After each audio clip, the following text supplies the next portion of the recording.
किसान एकता मंचतर्फे धानाला bonus, 24 तास कृषी पंपाला वीज, वन्यजीव संरक्षण, लाडकी बहीण योजनेचे पैसे यासह इतर मागण्या धरून नवेझरी गावापासून ते जिल्हाधिकारी कार्यालयावर ट्रॅक्टर मोर्चा शेतकऱ्यांसह धडकलाय।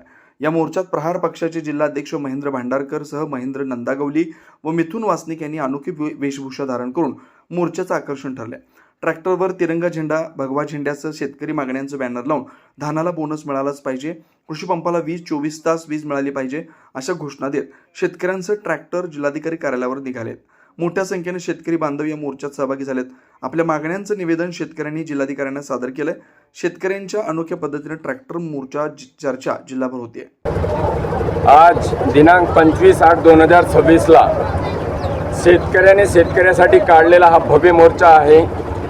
कारण गोंदिया जिल्ह्यामध्ये धान उत्पादक शेतकरी राहतो, परंतु या धान उत्पादक शेतकऱ्याला या मागील मुख्यमंत्री साहेबांनी हिवाळी अधिवेशनामध्ये नागपूरच्या धानाला बोनस देऊ म्हणून घोषणा केली होती, परंतु हा हंगाम जाण्याच्या तयारीत आहे। 8 महिने झाले तरी माननीय मुख्यमंत्री साहेब आपण धानाला बोनस दिला नाही। आज शेतकरी बघा कोण्या परिस्थितीमध्ये आहे, पाऊस नाही, वन्य प्राणी मोठ्या प्रमाणामध्ये त्रास देत आहे आणि धान उत्पादक शेतकऱ्याला ज्या मोठ्या प्रमाणामध्ये पाणी लागते, आम्हाला 8 तास विद्युत देऊन आमची तुम्ही पिळवणी करत आहे, आम्हाला आत्महत्या करण्याकरता तुम्ही प्रवृत्त करत आहेत। अशा परिस्थितीमध्ये आम्ही आज कोणता रूप घेऊ शकतो हे शासनाला दाखवण्यासाठी आज आम्ही असा आगळा वेगळा रूप करून आज जिल्हाधिकारी कार्यालयात गोंदियावर धडक मोर्चा आम्ही देत आहोत।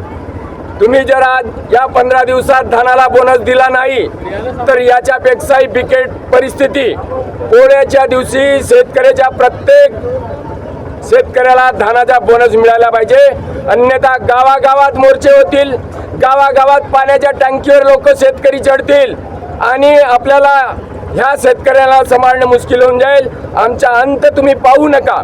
आज आम्ही शांततेच्या मार्गाने, अहिंसेच्या मार्गाने प्रशासनाला कुठलाही त्रास न देता फक्त ही आठवण माननीय मुख्यमंत्री साहेबांना करून देत आहोत की साहेब आपण धानाला बोनस देण्याचे कबूल केले होतं, ते धानाला बोनस, विद्युत 24 तास, धान उत्पादक शेतकऱ्याला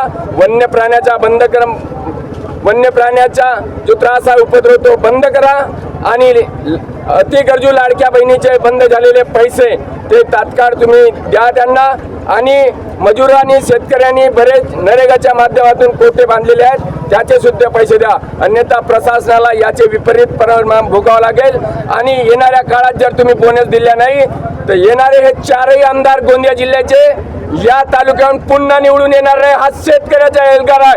जय जवान, जय जवान, जय जवान। दिवसभरातील घडामोडींचा आढावा घेण्यासाठी पाहत रहा N24 मराठी न्यूज चॅनल।